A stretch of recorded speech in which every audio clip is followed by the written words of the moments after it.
Hello everyone, my self Mariwinder. जैसे कि हम अपने यूट्यूब चैनल पे डेली सोशोलॉजी सब्जेक्ट से रिलेटेड एमसीक्यू प्रैक्टिस कराते हैं, जो यूपी पीजीटी, बिहार पीजीटी एवं यूजीसी नेट जेआरएफ के लिए अत्यंत ही लाभदायक है।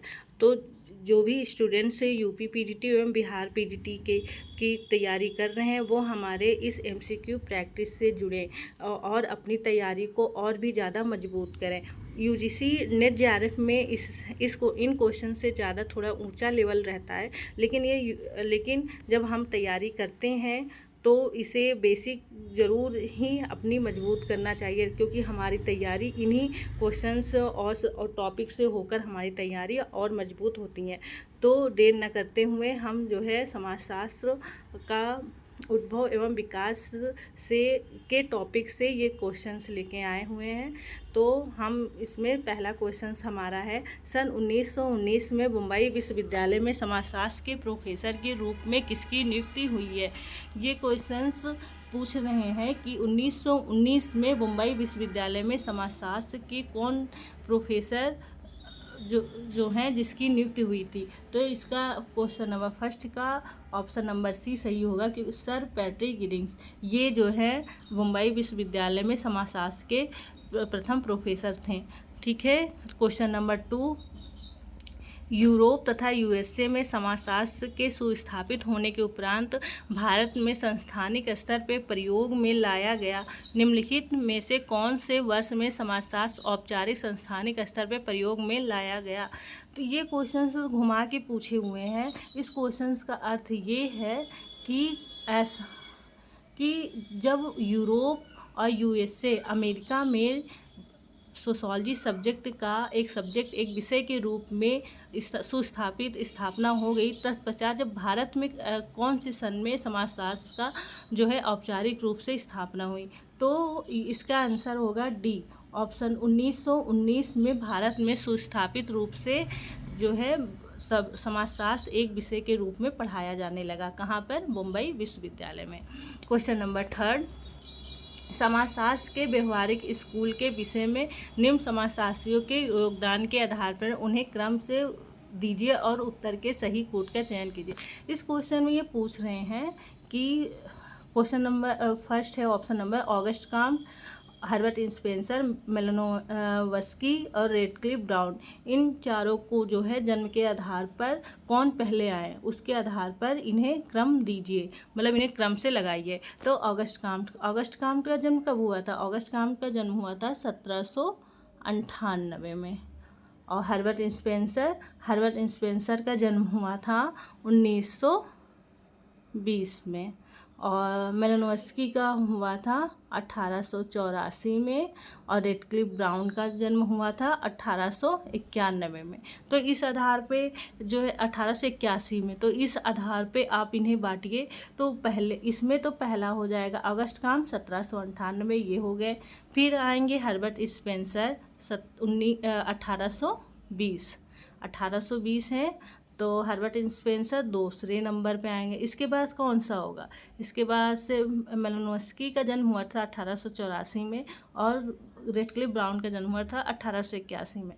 तो इसमें सबसे पहले आएंगे रेडक्लिफ ब्राउन, क्योंकि ये बड़े हैं ना, तो ये 1881 थर्ड, और इसके बाद से आएगा मेलानोव्स्की। तो इसका आंसर होगा 1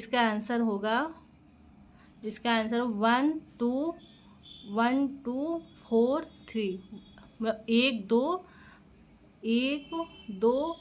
और 1 2 4 3, 1 2 4 3 इसमें ऑप्शन में कहाँ पे है? 1 2 4 3, ऑप्शन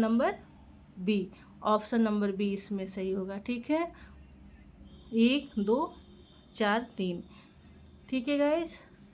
तो इस आधार पे अगस्त कॉम्ट का जन्म हुआ था 1798, हर्बर्ट स्पेंसर का जन्म हुआ था 1820 में, मेलानोव्स्की का जन्म हुआ था 1884 में और रेडक्लिफ ब्राउन का जन्म हुआ था 1881 में। तो क्वेश्चन नंबर 3 का ऑप्शन होगा बी ऑप्शन होगा। ठीक है। क्वेश्चन नंबर 4, समाजशास्त्र सामाजिक संबंधों के विषय में है, ये किसने कहा है? समाजशास्त्र सामाजिक संबंधों के विषय में, संबंध, ये आप कीवर्ड याद करिए और इसका आंसर होगा मैकाइवर एवं पेज। मैकाइवर एवं पेज जो है समाजशास्त्र सामाजिक संबंधों के विषय में है, ये इनकी डिफिनेशन है, इन्होंने ही मैकाइवर एवं पेज ने ये बात कही है, इसे आप याद कर लीजिए, ठीक है। क्वेश्चन नंबर 4, समाजशास्त्री समाज का अध्ययन 2 स्तरों पे करते हैं। इस क्वेश्चन पहला ए ऑप्शन है आदिम एवं आधुनिक, बी ऑप्शन है परंपरागत एवं आधुनिक, सी ऑप्शन है सूक्ष्म एवं वृद्ध, डी ऑप्शन है इनमें से कोई नहीं। तो समाजशास्त्री समाज का अध्ययन 2 स्तरों पे करते हैं, कौन कौन से? ये होंगे आपके सूक्ष्म एवं वृद्ध, मतलब माइक्रो एवं मैक्रो, ठीक है। तो ये सूक्ष्म एवं वृद्ध 2 स्तर पे समाजशास्त्री समाज का अध्ययन करते हैं। क्वेश्चन नंबर 6, क्वेश्चन नंबर 6 है समाजशास्त्र की, ये कथन एवं कारण से रिलेटेड है। पहला कथन है एक कि समाजशास्त्र की उत्पत्ति एक विघटित समाज के काल में हुई, जिसका लक्ष्य सामाजिक विघटन के कारणों का अध्ययन और समाज में व्यवस्था को स्थापित करना था। हाँ, ये सही है आपका कि समाजशास्त्र की उत्पत्ति एक विघटित समाज में हुई और जिसका लक्ष्य था कि इसके कारण विघटन के कारणों को अध्ययन करना और समाज में व्यवस्था को स्थापित करना। तो इसमें लेकिन रीजन ये दिया है कि समाजशास्त्र केवल उस समाज में महत्व रखता है जो समाज संकटों से भरा हो। नहीं, ये सही नहीं है, क्योंकि समाजशास्त्र सिर्फ संकटों से भरा हुआ समाज में ही नहीं महत्व रखता, ये और भी अन्य तरीके से समाज का अध्ययन करता है, ये प्रत्येक समाज में इसका महत्व है, ठीक है। तो इसका आंसर होगा आपका जो है सी, ए सही है परंतु आर गलत है, समाजशास्त्र है। समाजशास्त्र को अमेरिकन साइंस कहा जाता है क्योंकि अमेरिका में हुआ था समाजशास्त्र का। इसका आंसर क्या होगा कि समाजशास्त्र को अमेरिकन साइंस कहा जाता है क्योंकि अमेरिका में हुआ था समाजशास्त्र का। जन्म कहाँ हुआ था? जन्म हुआ था सोशियोलॉजी का, समाजशास्त्र का, फ्रांस में, लेकिन सर्वाधिक जो विकास जो है अमेरिका में हुआ, इसलिए जो है समाजशास्त्र को अमेरिकन साइंस कहा जाता है, अमेरिका में सर्वाधिक विकास के कारण, ठीक है। तो इसका क्वेश्चन नंबर 7 का राइट आंसर होगा ऑप्शन नंबर सी। समाजशास्त्र की उपयोगिता क्या है? समाजशास्त्र की उपयोगिता क्या है?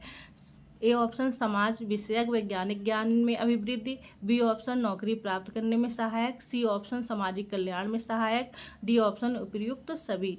तो इसमें कौन सा सही होगा? इसमें तो हमें उपयुक्त सही लग रहा है, लेकिन ये जो है पेपर में आयोग द्वारा इसे समाज विषयक वैज्ञानिक ज्ञान में अभिवृद्धि के रूप में इसे सही माना गया है, ठीक है। तो इसे जो है हम क्या सही मानेंगे? इसमें सही होना चाहिए सभी। तो इसमें बेस्ट ऑप्शन क्या है? बेस्ट ऑप्शन ये है कि समाज विषय की वैज्ञानिक ज्ञान में अभिवृद्धि, समाजशास्त्र जो है समाज विषय वैज्ञानिक ज्ञान में हमारी वृद्धि को बढ़ाता है, ज्ञान में वृद्धि करता है, ठीक है। तो इसका ऑप्शन नंबर ए सही होगा। फ्रेंच क्रांति के समय फ्रांस का राजा कौन था? फ्रेंच क्रांति के ये क्वेश्चंस क्यों आया? ये क्वेश्चंस जो है फ्रांस के हिस्ट्री से रिलेटेड ये क्वेश्चंस है। क्यों? क्योंकि जो समाजशास्त्र है इसका जन्म कहाँ हुआ था? फ्रांस से, इसलिए इसमें फ्रांस की देखिए हिस्ट्री पूछे हैं। फ्रेंच क्रांति के समय फ्रांस का राजा कौन था? फ्रांस का राजा था लुई 16वें। लुई 16वें के समय ही जो है समाजशास्त्र का जन्म हुआ था एक तरह से, क्योंकि उसी समय जो है फ्रांस की क्रांति भी हुई थी। तो इसमें होगा क्वेश्चन नंबर 9, क्वेश्चन नंबर 9 का ऑप्शन नंबर ए इसमें सही होगा, ठीक है। लुई 16वें जो है फ्रांस के राजा थे। क्वेश्चन नंबर 10, सी राइट मिल्स के अनुसार समाजशास्त्र क्या है? सी राइट मिल्स के अनुसार समाजशास्त्र क्या है? इसका आंसर दीजिए। ए ऑप्शन है एक शिल्प, बी ऑप्शन है एक विज्ञान, सी ऑप्शन है एक कला, डी ऑप्शन है एक विधि। इसमें क्या होगा? इसमें होगा ऑप्शन नंबर ए, एक शिल्प। सी राइट मिल्स ने समाजशास्त्र को एक शिल्प के रूप में परिभाषित किया है। तो option number A question number 10 का सही होगा। समाजशास्त्र का उद्भव मूलतः किसकी दार्शनिक अभिलाषा है? ऑप्शन ए है मानवीय इतिहास की प्रगति का लेखांकन। बी ऑप्शन है 19वीं शताब्दी में यूरोप के सामाजिक संकट की व्याख्या करना। सी ऑप्शन है औद्योगिकरण के मूल कारणों का व्याख्यान। डी ऑप्शन है फ्रांस की क्रांति का लेखांकन। सही विकल्प कौन सा होगा बताइए आप लोग। हाँ, देखिए समाजशास्त्र की जो उद्भव मूलतः किसकी दार्शनिक अभिलाषा है, तो समाजशास्त्र के जो उद्भव को हम समाजशास्त्रीय जो है बौद्धिक रूप से, राजनीतिक रूप से, आर्थिक एवं सामाजिक दृष्टि से उन्होंने बांटा हुआ है कि समाजशास्त्र का उद्भव क्या हुआ। लेकिन इसमें बेस्ट ऑफ द ऑप्शन देना है दार्शनिक। इसमें क्या पूछ रहे हैं कि जो दार्शनिक अभिलाषा, तो जो है समाजशास्त्र जो का उद्भव सामाजिक, दार्शनिक, आर्थिक एवं राजनीतिक दर्शन के रूप में हुआ। तो इसमें आपका दार्शनिक पूछ रहे हैं, तो इसमें ऑप्शन होगा सही होगा मानवीय इतिहास का लेखांकन और ऑप्शन नंबर बी 19वीं शताब्दी में यूरोप का सामाजिक संकट की व्याख्या करना, ये आपका सही होगा। ठीक है, तो इसमें सही होगा ए और बी इसमें सही होगा। ठीक है, क्वेश्चन नंबर 11 का ए ऑप्शन सही होगा। समाजशास्त्र को माना जाता है बी ऑप्शन है वस्तुपरक विज्ञान। ए ऑप्शन है मानकीय विज्ञान। डी ऑप्शन है विज्ञान बिल्कुल नहीं। सी ऑप्शन है समान विज्ञान। तो इसमें क्या माना जाता है? इसमें माना जाता है समाजशास्त्र को मानकीय विज्ञान, ए ऑप्शन। ठीक है, ए ऑप्शन इसमें राइट आंसर होगा। क्वेश्चन नंबर 13, सॉरी गाइस, समाजशास्त्रीय परिप्रेक्ष्य का केंद्र बिंदु है घटित सामाजिक घटनाओं का विन्यास।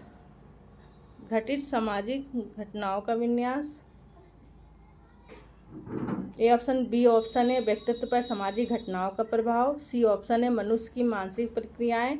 डी ऑप्शन है व्यक्तियों के मध्य संबंधों के प्रतिमान। इसमें क्या सही होगा? इसमें सही होगा जो है व्यक्तियों के मध्य संबंधों का प्रतिमान। ये समाजशास्त्रीय परिप्रेक्ष्य का केंद्र बिंदु है व्यक्तियों के मध्य संबंधों के प्रतिमान।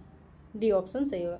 किस देश में सोशियोलॉजी शब्द का प्रतिपादन हुआ? तो ये सही होगा फ्रांस में जो है सोशियोलॉजी सब्जेक्ट का जो है शब्द का प्रतिपादन हुआ। किसने किया था? ऑगस्ट कॉम्ट ने। टीवी बोटो मोर के अनुसार समाजशास्त्र 3 सोपानों में बना है। ये 3 सोपान कौन से हैं? ये 3 सोपान जो हैं कौन से हैं? ए ऑप्शन है विश्वकोशीय प्राकृतिक वैज्ञानिक प्रत्यक्षवादी। बी ऑप्शन है विश्वकोशीय उद्विकासीय प्रत्यक्ष विज्ञान। सी ऑप्शन है उद्विकासीय प्रत्यक्षवादी ऐतिहासिक। डी ऑप्शन है उद्विकासीय ऐतिहासिक आदर्शात्मक। तो इसमें सही होगा टीवी बोटो मोर ने समाजशास्त्र को 3 भागों में 3 सोपानों में बांटा है। कौन कौन सा? पहला है विश्वकोशीय, दूसरा है उद्विकासीय, तीसरा है प्रत्यक्ष विज्ञान। तो टीवी बोटो मोर के अनुसार 3 सोपान जो है आपका बी ऑप्शन में दिया हुआ है। तो क्वेश्चन नंबर 15 का ऑप्शन नंबर बी सही होगा। ठीक है, तो गाइज ये 15 क्वेश्चंस थे जिसे मैंने सॉल्व कराने की कोशिश की है। और जो है और वीडियो को देखने के लिए थैंक यू।